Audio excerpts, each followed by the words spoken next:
que a graça de Deus lhe alcance, com todas as suas possibilidades, com todas as suas consequências, você começa a adentrar um território de mais leveza, você começa a dispensar um pouco os pesos que às vezes a gente faz questão de levar, porque é impressionante como nós somos pouco inteligentes, para não dizer que nós somos burros. Como nós insistimos em levar fardos que não acrescentam à nossa vida em nada. E não pode ser livre aquele que se amarra em fardos. Não pode descobrir a graça da liberdade interior aquele que se apega a situações, a pessoas, a coisas. É por isso que o convite de Jesus a todos aqueles que se aproximam, inclusive é o evangelho de hoje, né? Se você leu, eu não sei se você participou da Eucaristia hoje, ou se você teve a oportunidade de acompanhar a liturgia da palavra. Hoje é aquele momento em que Jesus diz que se você quiser vir, você terá que abrir mão dos seus contextos para descobrir o contexto dele. Você traga você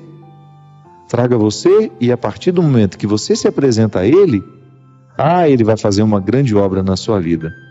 Mas aí alguém pergunta, eu posso ir lá sepultar primeiro o meu pai? Aí Jesus diz, deixe que os mortos sepultem seus mortos.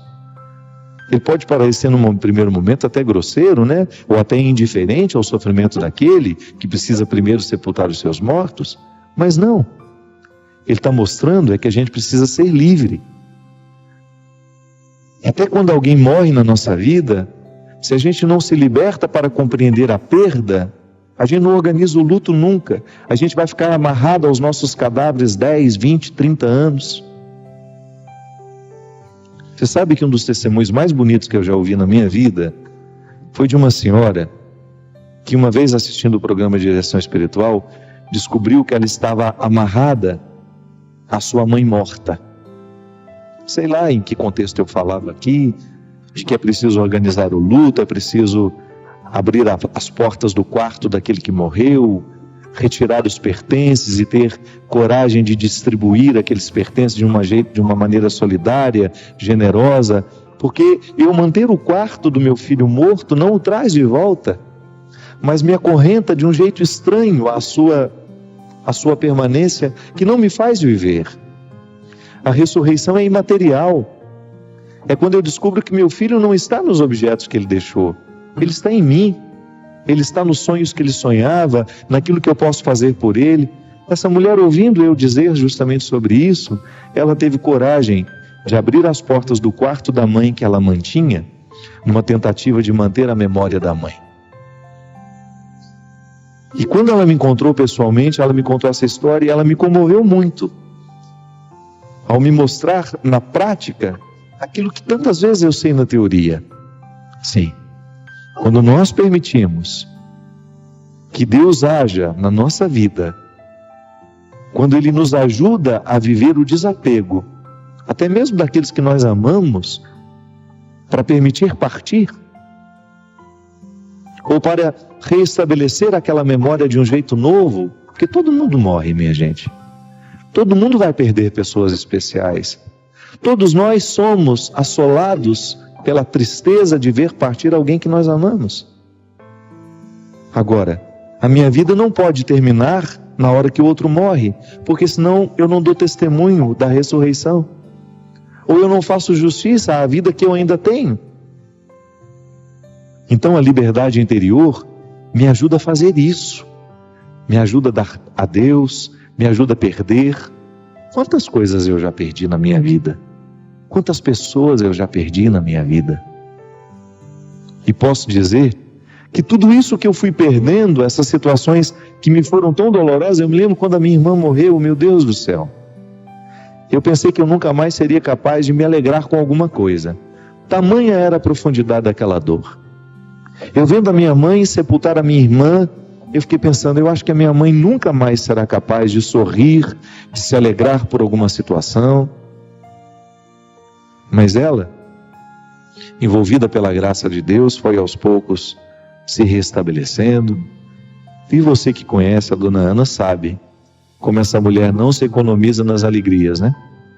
Até mesmo num pronto-socorro, Agora, há pouco tempo, ela teve um problema de pressão, e a gente ficou preocupado, eu até estava fazendo o programa, fui daqui direto para o pronto-socorro, onde eu encontrei com ela, com todos os médicos ao redor, contando o caso, ela no soro, e como se estivesse numa festa, fazendo planos para outro dia, da mesma maneira como ela fez na UTI daquela vez.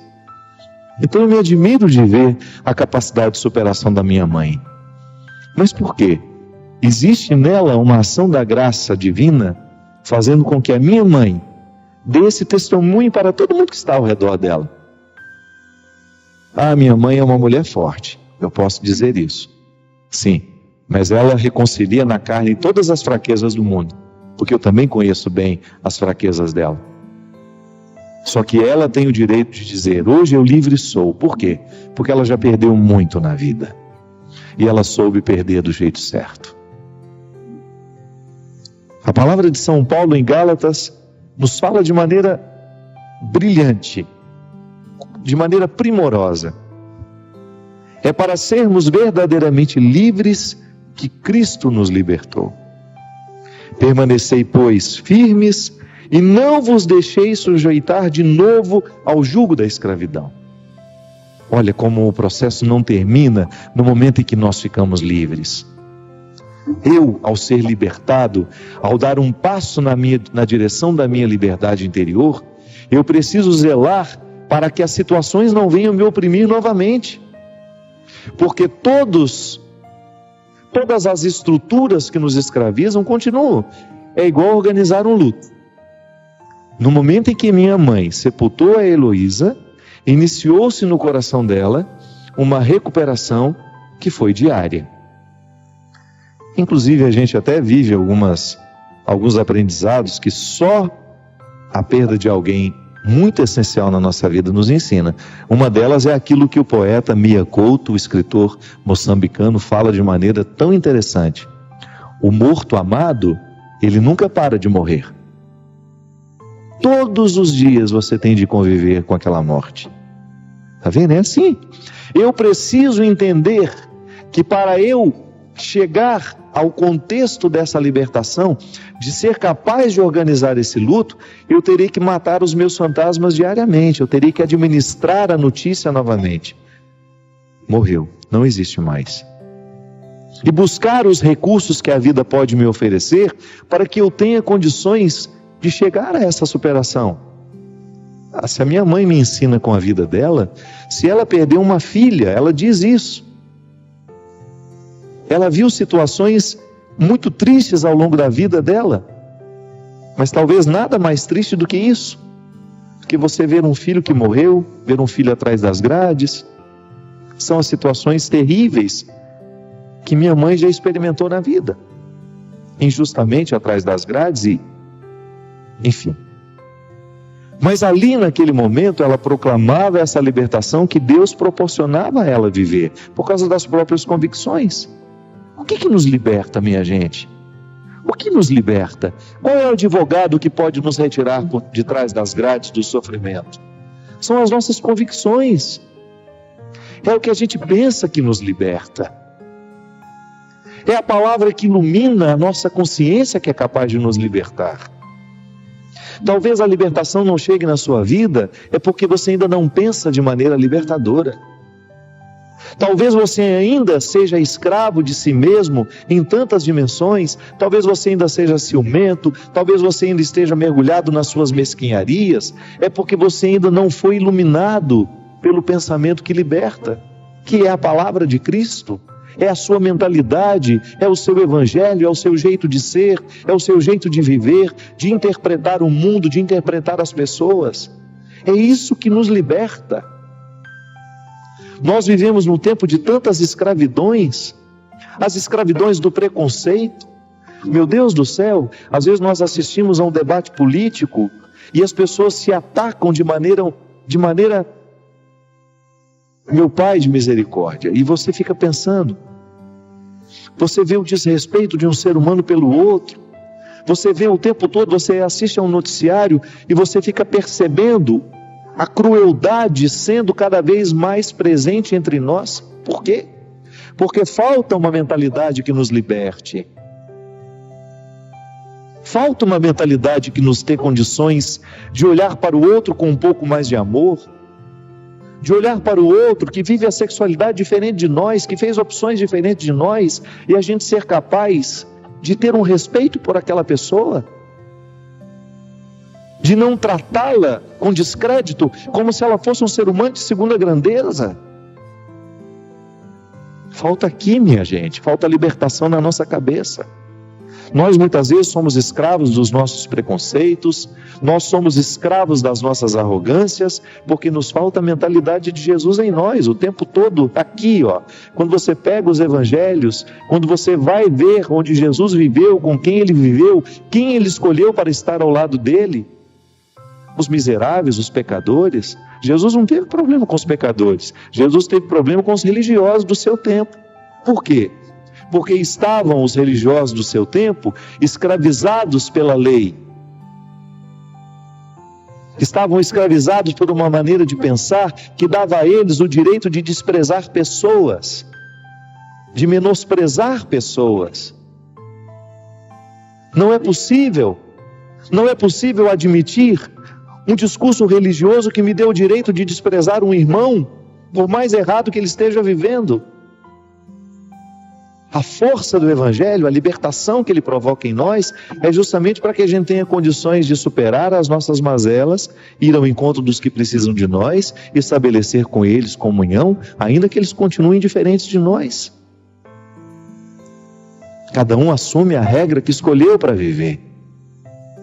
Volto a dizer, as nossas libertações, às vezes nós temos tanta dificuldade dentro de casa, nós temos dificuldade com o irmão, nós temos dificuldade com o pai, com a mãe, com o amigo. Por quê? Porque nós não fomos libertados na nossa cabeça, nós continuamos apegados a nós mesmos, às nossas misérias, nós não nos trabalhamos para a liberdade. Porque a partir do momento que eu levo a sério a liberdade que Jesus provoca em mim, eu vou fazer de tudo para que o Cristo seja livre também. Mas de maneira amorosa, de maneira solidária. Eu não vou impor a ele os meus fardos, eu vou fazer de tudo para eu lidar bem com as minhas transformações. Aí eu organizarei melhor os meus lutos, eu terei condições de perder com um pouco mais de sabedoria, porque perder, todos nós estamos perdendo. Todos nós estamos perdendo o tempo todo, mas há ganhos, que se você quiser perceber, é só abrir os olhos. A liberdade interior, minha gente, ela vai colocando você em paz com a vida, sabe? Você vai ficando mais leve para conviver, você vai percebendo o que realmente importa, onde é que você tem que pôr o seu empenho. Às vezes a gente passa um tempo da nossa vida insatisfeito, amargurado por causa de bobagens. Por quê? Porque nos falta liberdade interior. Ah, padre, mas o meu contexto me escraviza. Me desculpe, eu só acredito na liberdade. Não há ninguém, nem nada que possa escravizar uma mentalidade de alguém que realmente quer ser livre. É igual naquele filme, Um Sonho de Liberdade, quando aquele homem passou tantos dias na solitária, preso ali. Quando ele saiu de lá, perguntaram, como é que você suportou ficar lá? Ele falou, foi tranquilo, eu ouvi música o tempo todo. Aí o outro disse, mas como? Lá nem música existe? Elas estão todas na minha cabeça. É aqui. É na cabeça que a gente é libertado. É por isso que é aqui que Deus acontece. Quando Deus entra na minha mentalidade, quando Deus modifica o meu jeito de olhar para mim, o meu jeito de olhar para o mundo, Ele vai modificar naturalmente o meu jeito de olhar para aqueles que estão ao meu lado, Ele vai modificar o jeito como eu olho para as minhas restrições, para as minhas perdas. E aí, outro destino não há a ser buscado, a ser conquistado, a ser experimentado, a não ser a satisfação. Apesar de tantas dificuldades, a gente poder sorrir e dizer, a vida está valendo a pena, porque a minha cabeça está me ajudando a fazer valer a pena.